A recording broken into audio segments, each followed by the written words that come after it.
میرا پہلا سوال یہ ہے کہ آپ کی جتنی بھی مجالس ہوتی ہیں جو میں نے آن لائن سنی ہیں دیکھی ہیں ان میں جی آپ ایک آیت تطہیر لازمی پڑھتے ہیں، موسٹلی زیادہ تر لوگ پڑھتے ہیں جن میں یہ آیت تطہیر جو ہے اس کے جو پیچھے اور آگے اس پہ تو نبی کی بیویوں کا ذکر ہے، جی تو یہ بیچ میں آپ ایک آیت کا ایک آپ ٹکڑا لے لیتے ہیں اور کہتے ہیں کہ یہ رسول صلی اللہ علیہ وسلم اور کے لیے، تو جی اس کی اس طرف وضاحت کریں گے۔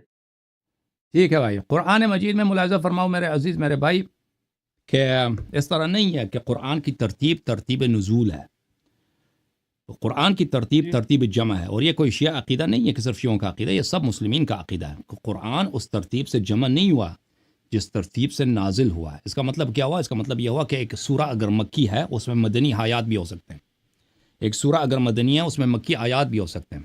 ایک سورہ مثلا ایک جگہ پہ نازل، ایک آیا ایک جگہ پہ نازل ہوا، دوسرے مقام پہ نازل ہوا، ان کو ساتھ ملایا گیا ہے، ٹھیک ہے نا، ان کو ساتھ ملا کے رکھا گیا۔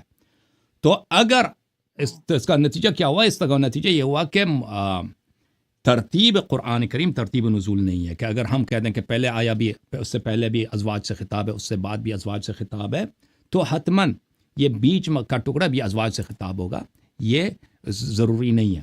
ملاحظہ فرمائیے یہ سورہ بقرہ ہے، اعوذ باللہ من الشیطان الرجیم، وَكُلُوا وَاشْرَبُوا حَتَّى يَتَبَيَّنَ لَكُمُ الْخَيْطُ الْأَبْيَضُ مِنَ الْخَيْطِ الْأَسْوَدِ مِنَ الْفَجْرِ ثُمَّ أَتِمُّوا الصِّيَامَ إِلَى اللَّيْلِ۔ یہ ایک آیا ہے، بہت طویل آیا ہے، سورہ بقرہ کی آیا نمبر 187 ہے۔ احل لکم لیلۃ الصیام الرفث الی نسائکم، کہ رمضان کے مہینے میں رات کو اپنی بیوی کے ساتھ ہم بستری کر سکتے ہیں۔ اس میں سے ایک ٹکڑا یہ ہے وَكُلُوا وَاشْرَبُوا، کہ کھانا کھاؤ اور پانی پیو، کھاؤ پیو حتی یتبین لکم الخیط الابیض من الخیط الاسود، اس وقت تک کہ داغا جو ہے، تھریڈ اسٹرنگ جو ہے، کالا اور سفید اسٹرنگ، کالا اور سفید داغا آپ کو نظر آ جائے۔ اچھا، یہ من الفجر، فجر کا داغا، سیاہ اور سفید داغا آپ کو نظر آ جائے۔ ملاحظہ فرمائیے کتاب بخاری چھاپ دار احیاء التراث العربی، کتاب چھپی ہے 2001 میں، یہاں پہ ملاحظہ فرمائیے صفحہ نمبر 387 میں، یہی ایک آیا بھی نہیں ہے، ایک آیے کا جزو ہے، اس کے متعلق ملاحظہ فرمائیے۔ سہل ابن سعد کہتے ہیں کہ آیا نازل ہوئی کلوا واشربوا حتى يتبين لكم الخيط الابيض من الخيط الاسود ولم ينزل من الفجر۔ آیا نازل ہوئی ہے کہ کھاؤ پیو جب تک کہ تمہیں داغا نظر نہ آئے، سیاہ اور سفید داغا نظر نہیں آئے۔ فجر کا داغا یہ نازل نہیں ہوا، یہ فجر کا یہ لفظ نازل نہیں ہوا۔ تو صحابہ کرام کیا کرتے تھے؟ اپنے پیروں میں داغا باندھتے تھے سیاہ سفید، اور وہ کھانا پینا جاری ہے بھائی سحری کے وقت، اور اس وقت تک کہ روشنی اتنی بڑھ جائے کہ ان کو داغا نظر آئے، سیاہ سفید داغا نظر آئے۔ یہ وَلَمْ يَزَلْ يَأْكُلْ حَتَّى يَتَبَيَّنَ لَهُمْ رُؤْيَتُهُ فَأَنزَلَ اللَّهُ بَعْدَ ذَلِكَ مِنَ الْفَجْرِ، اس کے بعد اللہ نے من الفجر کا لفظ نازل کیا ہے، ٹھیک ہے نا۔ دیکھیں ایک آیا ہے، ایک آیا کا ایک ٹکڑا ہے، وہ بھی دو مختلف مقامات پہ نازل ہوئی ہے۔ تو اس کو کیا کہتے ہیں قرآن مجید میں؟ اس کو کہتے ہیں کہ التبعیض فی النزول، تبعیض فی النزول، کہ ایک ہی آیا، ایک اس کا صدر ایک مقام پر، ذیل کسی اور مقام پہ نازل ہوا ہو۔ اس کے بہت زیادہ مثالیں قرآن مجید میں بہت زیادہ ہیں، میں زیادہ آپ کا وقت نہیں لیتا۔ ایک اور قرآن مجید میں مزید سوالات کرنا چاہتا ہوں۔ نہیں، اجازت نہیں ہے، جو آپ نے سوال کیا نا اس کا ایک اور میں آپ کی خدمت میں عرض کروں۔ 2 سوال آپ میرے لے لیں۔ نہیں آپ سن لو، 2 سوال لے لیں مختصر، آپ سن لو بھائی، آپ جواب، ایک سوال کیا اس کا جواب سن لو بھائی۔ دیکھ ایک اور چیز قرآن مجید میں ہے، اس کو بولتے ہیں الاعتراض فی القرآن، یعنی جملہ معترضہ۔ جملہ معترضہ اردو میں بھی ہوتا ہے نا، کہ ایک کلام جاری ہے، اس کے بیچ میں ایک اجنبی جملہ آپ داخل کر دیتے ہیں۔ سمجھ میں آ رہی بات آپ کو؟ قرآن بیچ میں ایک اجنبی جملہ وہ ایک ہی مقام پہ نازل بھی ہو تو کوئی فرق نہیں پڑتا۔ ملاحظہ فرمائے سورہ بقرہ میں اللہ تعالیٰ جملہ معترضہ استعمال کرتا ہے، والواردات، یہ سورہ بقرہ آیت نمبر 232 ہے۔ والوالدات يرضعن اولادهن حولين كاملين لمن اراد ان يتم الرضاعه، مائیں اپنے بچوں کو 2 سال کامل دودھ دے دیں جو رضاعہ کو دودھ دینے کے عمل کو کامل کرنا چاہتی ہیں. وعلی المولود لہ رزقہن وکسوتہن بالمعروف، اور والد پر یعنی جو بچے کا باپ ہے اس پہ واجب ہے کہ بچے کا کھانا اور پینا اور کپڑا خرچہ سب دے دے. اچھا، لا تکلف نفس الا وسعها، کسی بھی شخص کو اس کی وسعت سے زیادہ اس پہ کوئی چیز واجب نہیں ہے. اچھا، لا تضار والدۃ بولدها ولا مولود له بولده، عورت کو اپنے بچے کی وجہ سے کوئی ضرر پہنچنے کا حق نہیں ہے. اگر اس کے لیے دودھ دینا، عورت مثلا دودھ نہیں دے سکتی، دودھ دینا اس کے لیے مضر ہے، تو لازم نہیں ہے کہ وہ دودھ دے دے. اور والد پہ بھی کوئی ایسی چیز جو بچے کے خرچے وغیرہ اٹھانے میں اس کے لیے باعث حرج ہو، وہ اس پہ واجب نہیں ہے. وعلی الوارث مثل ذلك، وارث پہ بھی وہی ہے. یہ جو جملہ لا تکلف نفسا الا وسعها، یہ جو جملہ ہے لا تکلف نفسا الا وسعها، یہ جملہ معترضہ ہے. ما قبل ما بعد، ما قبل یہ والدات یرضع، یہ سب رضاع کی بات ہو رہی ہے، رضاع کی بات ہو رہی ہے. ما قبل اور ما بعد کیا ہے؟ ایک جاری کلام ہے، جاری کلام کے بیچ میں ایک اجنبی جملے کو ڈال دیا. لا تکلف اللہ نفسا الا وسعها. سمجھ میں آئی نا بات آپ کو؟ ملاحظہ فرمائے، ایک اور مثال دے دیتے ہیں. سورہ مبارکہ اعراف میں، سورہ مبارکہ اعراف میں آیہ نمبر 41، والذین آمنوا وعملوا الصالحات، والذین آمنوا وعملوا الصالحات اولئک اصحاب الجنہ، جو لوگ ایمان لائے عمل صالح بجا لائے وہ جنت والے ہیں. ہم فیہا خالدون، یہ جنت میں ہمیشہ رہیں.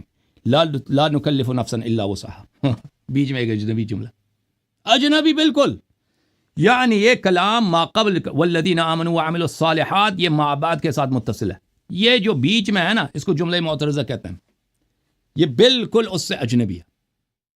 سمجھ میں آئی نا بات آپ کو؟ پس قرآن کریم میں کیا ہے؟ تبعیض فی النزول ہے. اس ایک آیہ اگر نازل ہوئی ہے، اس کا مطلب نہیں کہ وہ آیہ کے تمام جملے ایک ہی جگہ پہ نازل ہوئی ہے. ہو سکتا ہے مختلف مقامات پہ نازل ہوں.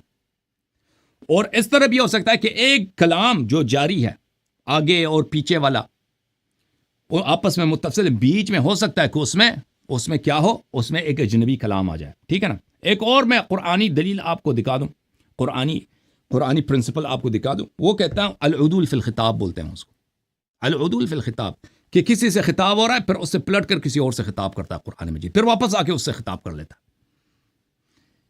ملاحظہ فرمائی، الاتقان فی علوم القرآن، تعلیف عبد الرحمن السیوطی، چھاپ دار الفکر، بیروت لبنان میں ایک کتاب چھپی ہے سنہ 2008 میں. ملاحظہ فرمائیے، فی وجوہ مخاطبات القرآن، قرآن کریم کے خطاب کے انواع میں السادس والعشرون خطاب الشخص ثم العدول الی غیرہ.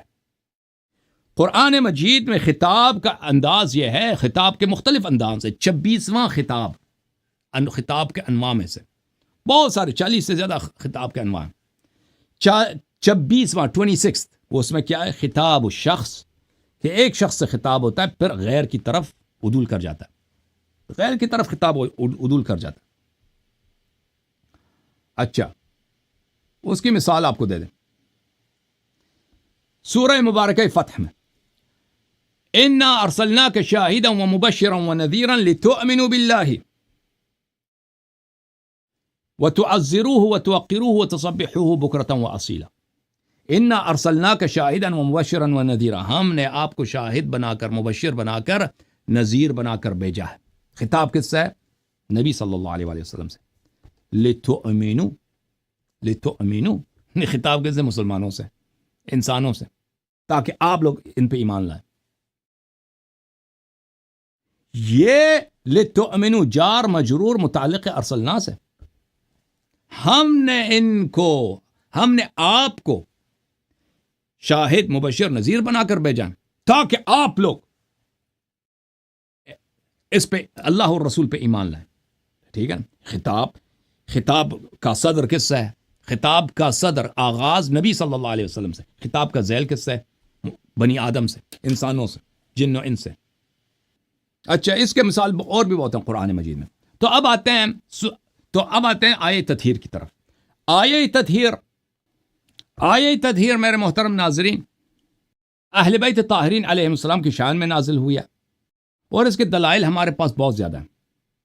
ملاحظہ فرمائیے یہ کتاب ہے مسند احمد ابن حنبل جلد نمبر 44 چھاپ مؤسسۃ الرسالہ کتاب چھپی ہے مؤسسۃ الرسالہ میں یہ اچھا اس کتاب میں آپ کو لے کے چلتے ہیں میرے محترم ناظرین صفحہ نمبر ہے 118 حدیث ہے 26508 حدیث ہے ام سلمہ سے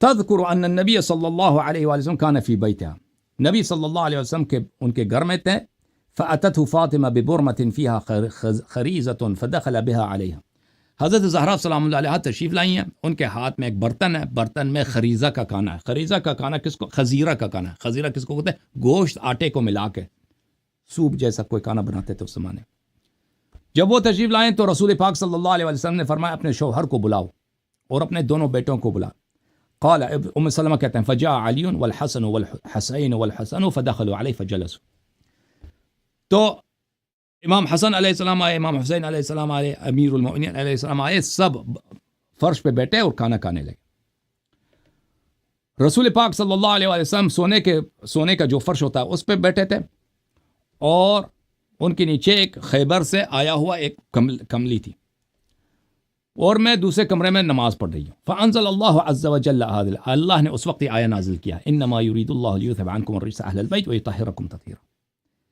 فاخذ فضل الکساء فغشاهم به رسول پاک صلی اللہ علیہ وسلم نے کساء کملی کے بقیہ حصے کو کھینچا ہے اور سب کو لپیٹا ہے پھر اپنے ہاتھ کو باہر نکالا آسمان کی طرف اشارہ کیا فرمایا اللہم ہؤلاء اہل بیتی وخاصتی فاذهب عنهم الرجس وطہرهم تطہیرا اللہم ہؤلاء اہل بیتی وخاصتی فاذهب عنهم الرجس وطہرهم تطہیرا میں نے اپنا سر کمرے میں داخل کیا اور میں نے کہا کہ میں ان کے ساتھ ہوں قال انک الی خیر انک الی خیر اچھا حاشیہ نمبر 6 حدیث صحیح وله ثلاثه اسانید حدیث صحیح ہے اس کے 3 اسانید ہیں ٹھیک ہے نا اس طرح کے احادیث بہت زیادہ کم نہیں ہیں بہت ہی زیادہ ہیں کہ بھلے رسول پاک صلی اللہ علیہ وآلہ وسلم سے مروی ہے کہ آیت نازل ہوئی ہے اہل بیت طاہرین علیہ السلام پنجتن پاک کے حق میں جماعت عمریہ کے پاس کیا دلیل ہے کوئی دلیل حدیث روایت کچھ بھی نہیں ہے شان نزول کچھ بھی نہیں ہے صرف ترتیب آیات سے عوام کو بیوقوف بنانا چاہتے ہیں خود دیکھو پچھلے بھی ازواج سے بعد میں بھی ازواج سے تو کیا ہوا ترتیب آیات یہ کوئی حجت نہیں ہے اوکے تو آپ سب کا بڑا شکریہ اب دوسرے کالر کو لیتے ہیں جوم جاؤ پرواز کرو کیوں فخر سے سر اٹھا کیونکہ اللہ تعالیٰ نے تمہیں انتخاب کیا صراط حق پر صرف تم ہو صراط ایمان پر صرف کیا کیونکہ اللہ تعالیٰ نے تمہیں انتخاب کیا صراط حق پر صرف تم ہو صراط ایمان پر صرف